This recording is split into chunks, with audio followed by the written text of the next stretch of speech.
There is something inside you right now that is working against everything you think you want. It is not your mind. It is not your circumstances. It is your own body, the very vessel you trust to carry you through life, quietly sabotaging your deepest emotional needs. And the most unsettling part, it has been doing this for years, perhaps your entire life, and you have called it instinct. You have called it gut feeling. You have called it being human. But what if I told you that this betrayal is not a flaw in your design, but the design itself? What if the pursuit of pleasure, the thing you believe will save you, is the very thing keeping you locked in a cage you cannot see? Tonight, we are going to expose the architecture of your emotional prison, and by the end, you will understand why feeling good has become the greatest obstacle to actually being free. Let that sit for a moment. We live in an age that has perfected the delivery of pleasure.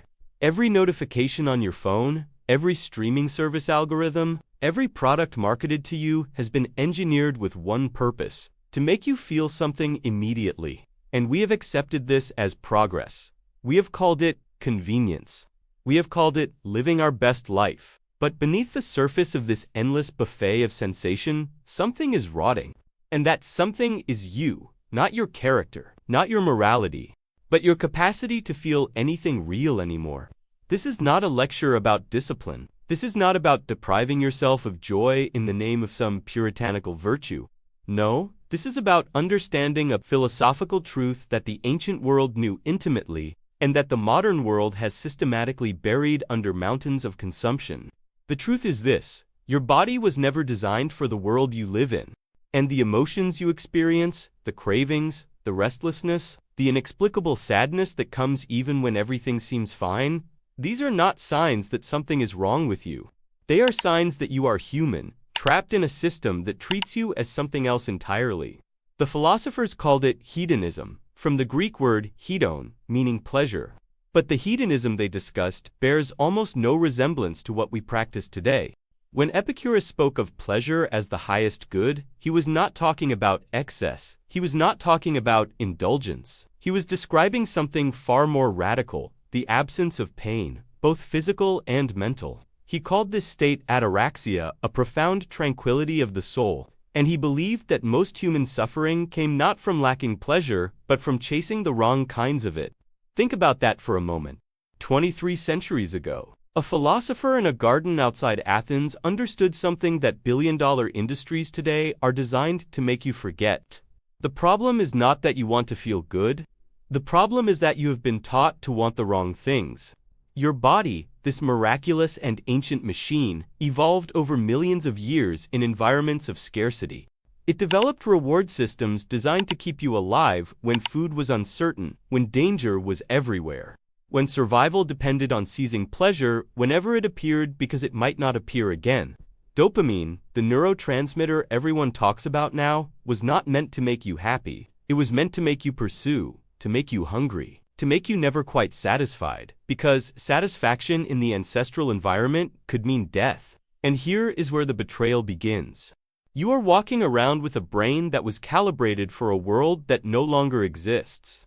Living in an environment that has learned to exploit every vulnerability in your ancient wiring, the result is a kind of emotional short circuit. You reach for pleasure, and instead of fulfillment, you find a deeper emptiness. You satisfy every craving, and somehow the cravings multiply.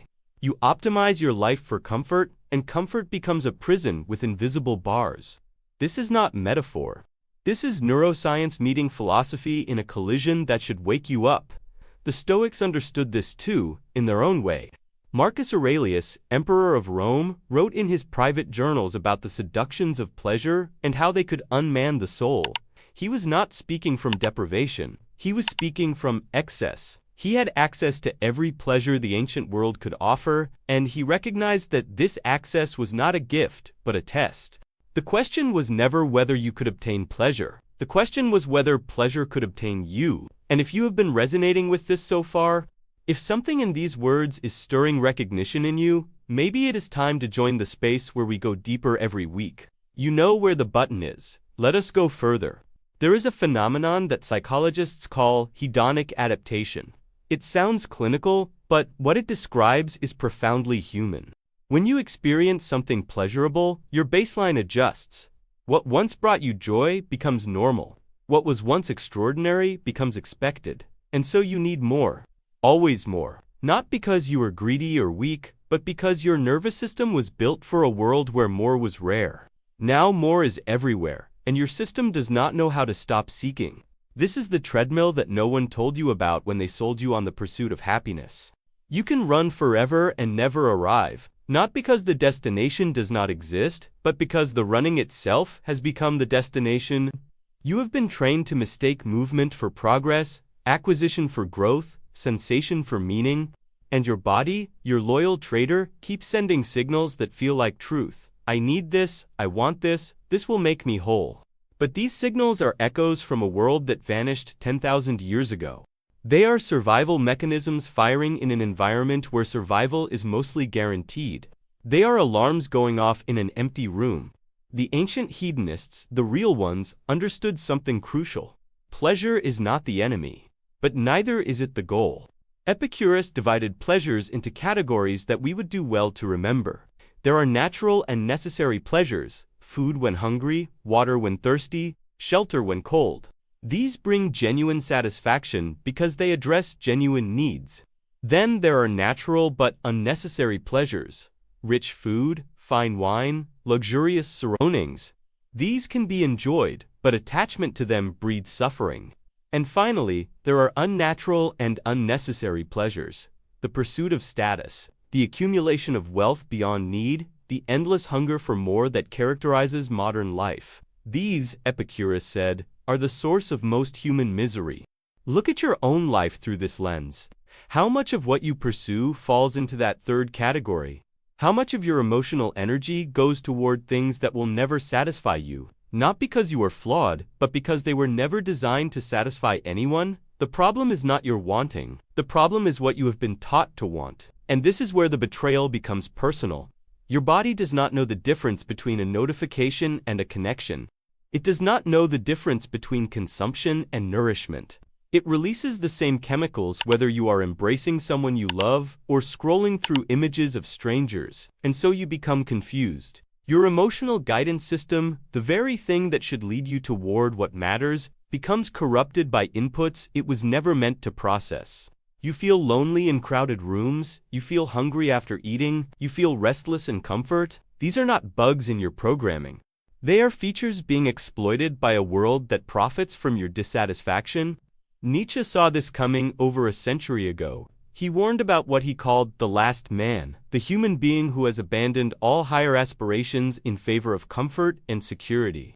The last man blinks, Nietzsche wrote, describing someone who has given up on greatness, on struggle, on meaning, in exchange for a kind of bovine satisfaction. What is love? What is creation? What is longing? What is a star? Thus asks the last man, and he blinks.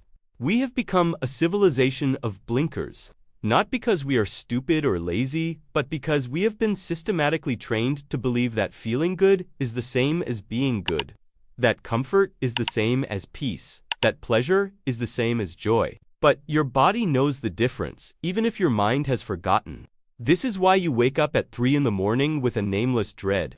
This is why success feels hollow. This is why you can have everything you thought you wanted and still feel like something essential is missing. Your body is not betraying you out of malice. It is trying to tell you something. The question is whether you have the courage to listen. And if this is landing somewhere deep, if you are starting to see the outlines of something you always suspected but could never name, consider this an invitation. We explore these depths every week here. Subscribing is just a way of saying you are ready to keep going. Now, let us talk about what is really happening in your nervous system when you pursue pleasure. There are 2 pathways in your brain that matter here. The first is the wanting pathway, driven primarily by dopamine. This is the system that makes you pursue, seek, crave. It is activated by the anticipation of reward, not by the reward itself. This is crucial. The wanting system does not care if you get what you want. It only cares that you keep wanting. From an evolutionary perspective, this makes perfect sense. An organism that was satisfied would stop seeking and might miss the next opportunity. So your brain keeps you perpetually hungry, even when your stomach is full. even when your house is full, even when your life is full. The second pathway is the liking pathway, mediated more by opioids and endocannabinoids. This is the system that creates actual pleasure, actual satisfaction, the experience of enjoying something in the moment. And here is the tragedy. In most people, the wanting pathway is far stronger than the liking pathway. You are wired to pursue far more than you are wired to enjoy. This asymmetry is the neurological basis of your emotional betrayal. You spend your life chasing things that you cannot fully enjoy, and even when you catch them, the wanting system has already moved on to the next target. You eat the meal, but you are already thinking about dessert. You achieve the goal, but you are already anxious about the next one. You are present in your life, but always oriented toward an imaginary future that never arrives. The ancient philosophers did not have brain scans, but they had something perhaps more valuable: careful attention to their own experience. They noticed this asymmetry and developed practices to address it. Epicurus retreated to his garden, not to escape the world, but to escape the endless multiplication of desires that the world produced. He ate simple food, kept a small circle of friends, and devoted himself to philosophical conversation. By modern standards, he lived in poverty. By his own account, he lived in bliss. This is not a prescription for you to abandon everything and move to a commune. That would be its own kind of escapism. The point is more subtle. The point is that the relationship between pleasure and happiness is not what you have been told. More pleasure does not equal more happiness. In fact, beyond a certain point, more pleasure equals less capacity for happiness. Your body adapts, your baseline shifts. What once delighted you becomes merely acceptable. What was acceptable becomes unbearable. And so, you need more, always more. Not because more exists, but because your reward system has been hijacked by an environment that offers endless escalation. Think about the things you enjoyed as a child. Simple things. A sunny afternoon, a game with friends, a story before bed. These brought genuine joy because your nervous system had not yet been overwhelmed. The signal was still clean. The message could get through. But year by year, as you accumulated stimulation, as you raised your baseline, the volume had to increase. Now, you need experiences that would have overwhelmed your younger self just to feel anything at all. This is not nostalgia. This is neuroscience. And understanding it is the first step toward reclaiming your capacity for genuine pleasure. The Stoics had a practice called negative visualization. It sounds depressing, but it was actually a technology for happiness. The idea was simple. Regularly imagine losing the things you have. Imagine your health failing, your relationships ending, your possessions gone. Not to torture yourself, but to reset your hedonic baseline. To remember that what you take for granted is actually miraculous. To restore the signal that has been drowned out by the noise. This practice seems almost perverse to modern sensibilities. We are told to think positive, to visualize success, to manifest abundance. But the ancient philosophers understood something that positive thinking ignores. Your happiness depends not on what you have, but on your capacity to appreciate what you have. And that capacity can be trained, just as it can be destroyed. And this brings us to a deeper question, one that the hedonist tradition has always grappled with. What is pleasure for? Is it the goal of life, or is it a signal pointing towards something else? Epicurus believed that pleasure was the highest good, but he defined pleasure so narrowly that most people would barely recognize it. For him, the greatest pleasure was the absence of pain and anxiety, not ecstasy, not excitement, just peace. Just the quiet satisfaction of a mind free from worry and a body free from suffering. He called this state katastematic pleasure, a pleasure of being rather than doing. This is almost impossible for the modern mind to comprehend. We have been trained to associate pleasure with intensity, with peaks, with more. The idea that the highest pleasure might be a kind of stillness seems like a contradiction. But try this thought experiment. Think of the moments in your life when you felt most deeply content, not excited, not thrilled, content, present, at peace. Were those moments ones of intense stimulation, or were they moments of simplicity, a quiet morning, a conversation that went deep, a walk in nature with nothing to prove and nowhere to be? These moments slip through the cracks of our pleasure-seeking because they do not register on the scales we have been given. They are too quiet, too ordinary, too free. But this is precisely what your body is longing for beneath all its confused signals. The peace that predates the pleasure, the ground that exists before the seeking begins. If something in you is recognizing this, if you are starting to sense the shape of what has been missing, you might want to stay connected to this exploration. Subscribing is simple. The understanding is what takes time. Let us go even deeper now, into territory that might be uncomfortable. There is a kind of pleasure that destroys not just the obvious ones, the addictions and compulsions that everyone recognizes as dangerous, but subtler pleasures. The pleasure of certainty, the pleasure of being right, the pleasure of judging others, the pleasure of feeling superior. These are hedonic experiences that your body rewards just as surely as food or sex, and they are corroding your soul. Every time you encounter information that confirms what you already believe, your brain releases a little hit of dopamine. This is why social media is so addictive. It offers an endless stream of confirmation, an infinite reassurance that you are right and they are wrong. But this pleasure comes at a cost. Your capacity for doubt, for wonder, for genuine inquiry is being slowly poisoned. The ancient skeptics understood this danger. They practiced epish, a suspension of judgment. Not because they did not care about truth, but because they recognized that the pleasure of certainty was a trap. To truly seek understanding, you have to be willing to be wrong, and being wrong does not feel good. So your body, your traitorous body, pushes you away from the very experiences that would make you wiser. This is happening right now, as you listen to these words. Part of you is seeking confirmation. Part of you is filtering what I say through existing beliefs, accepting what fits and resisting what does not. This is not a moral failing. This is how brains work. But recognizing it is the beginning of freedom. Nietzsche spoke of the will to power, but he did not mean what most people think. He meant the drive to overcome oneself, to grow, to become what one is not yet. And this drive often requires suffering. It requires confronting what is painful, what is uncomfortable, what your body wants to avoid. The pleasure-seeking self and the growth-seeking self are often at war, and in our culture, the pleasure-seeking self usually wins. But here is what nobody tells you. There is a pleasure beyond pleasure. A satisfaction that comes not from obtaining what you want, but from becoming who you are capable of being. This is what the Greeks called eudaimonia, often translated as happiness, but meaning something closer to flourishing or living well. It is not a feeling, it is a way of being, and it includes pain, it includes struggle, it includes everything your hedonic system tells you to avoid. Your body cannot distinguish between discomfort that harms you and discomfort that transforms you. It just signals avoid, avoid, avoid. But your higher mind, if you have cultivated it, can make this distinction. It can choose the meaningful struggle over the empty comfort. It can recognize that some pleasures diminish you while some pains enlarge you. This is not masochism. This is wisdom. The problem is that wisdom is hard and pleasure is easy. Your body will always prefer the easy path. This is not a flaw to be ashamed of. It is a feature to be understood and worked with. You cannot fight your nature, but you can redirect it. You cannot eliminate desire, but you can educate it. Epicurus knew this.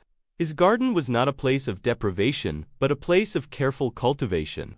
He removed the unnecessary pleasures, not through willpower, but through understanding.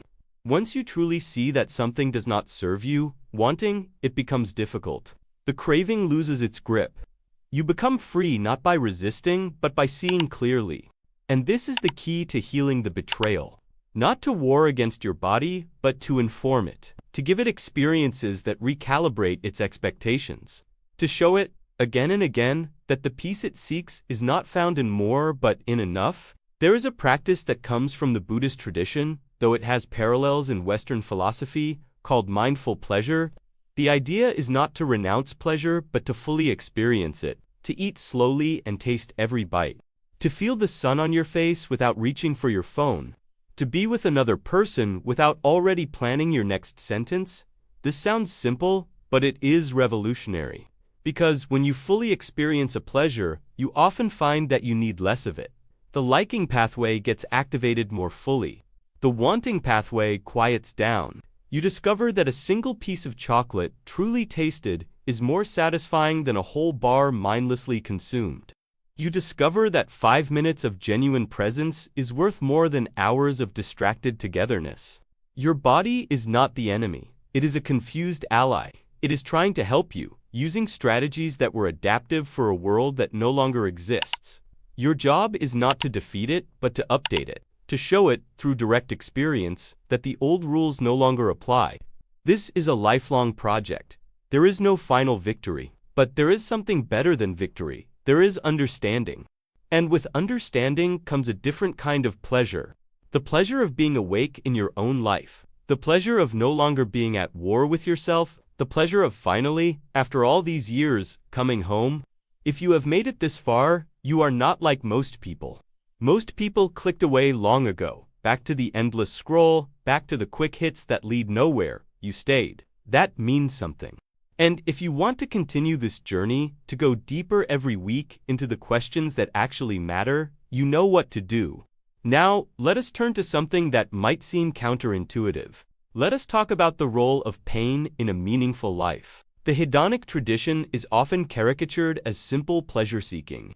But the deepest thinkers in this tradition understood something crucial. You cannot understand pleasure without understanding pain. They are not opposites. They are dance partners. Each defines the other, and a life that tries to eliminate all pain is a life that, paradoxically, eliminates the possibility of the deepest pleasures. Think about it. The relief of thirst is not the same as never being thirsty. The warmth of shelter means nothing if you have never felt cold. The joy of reunion requires the pain of separation. These are not incidental features of human experience. They are structural. Remove the contrast and you remove the meaning. This is why the hedonic treadmill exists in the first place. It is not a bug in the system. It is the system working exactly as designed. Your nervous system was built to respond to change, to difference, to contrast. A constant pleasure is not pleasure at all. It is just baseline. It is just normal. And normal, by definition, is not experienced as good or bad. It is just nothing. So, when you engineer your life to eliminate all discomfort, you are not creating a life of pleasure. You are creating a life of numbness. The signal needs the silence to be heard. The light needs the darkness to be seen. And you need challenge, struggle, and even suffering to feel fully alive. This is not an argument for seeking out pain. That would be another kind of trap. It is an argument for accepting the pain that comes with a meaningful life. The anxiety of creating something new, the vulnerability of loving someone fully, the discomfort of growth and change. These are not obstacles to the good life. They are ingredients of it. The Stoics called this amor fati, love of fate. Not just accepting what happens, but embracing it, including the difficult parts. Because the difficult parts are what make you err. They are the resistance that builds your strength, the fire that forges your character, the darkness that makes your light visible. Nietzsche took this even further. He asked, could you affirm your life so completely that you would be willing to live it again, exactly as it was, with every joy and every sorrow? This is the ultimate test of a life well lived, not whether you experienced more pleasure than pain, but whether the whole thing, taken together, was something you would choose again. Most people, if they are honest, could not pass this test. Their lives feel like something that happened to them, not something they created. Their pleasures feel hollow and their pains feel meaningless. They are waiting for life to begin, not realizing that this waiting is their life. But it does not have to be this way. The body's betrayal can be healed, not by overriding your nature, but by understanding it deeply and working with it skillfully. The ancient philosophers were not superhuman. They were people like you and me who paid attention, who reflected, who experimented with different ways of living. And what they discovered is available to anyone willing to do the same work. Let me give you something practical, something you can take from this beyond ideas. Start noticing the gap between wanting and liking. When you feel a craving, pause before satisfying it. Ask yourself, is this something I will actually enjoy? Or is this just the wanting system firing automatica? Often, you will find that the anticipation is the entire experience. The actual consumption is almost nothing.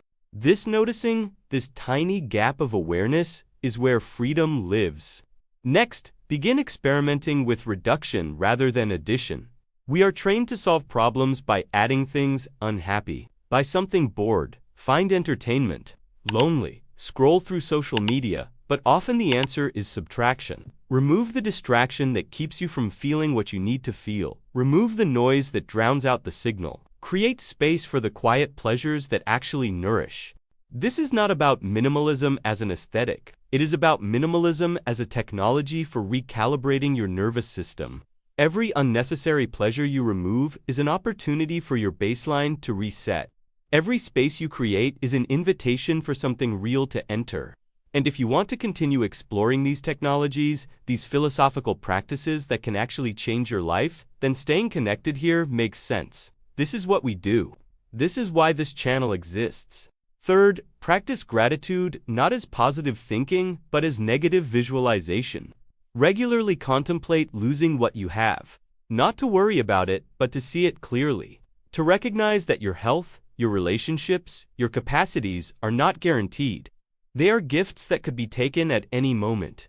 This is not morbid, this is realistic. And this realism is the ground of genuine appreciation. Fourth, seek out meaningful challenges.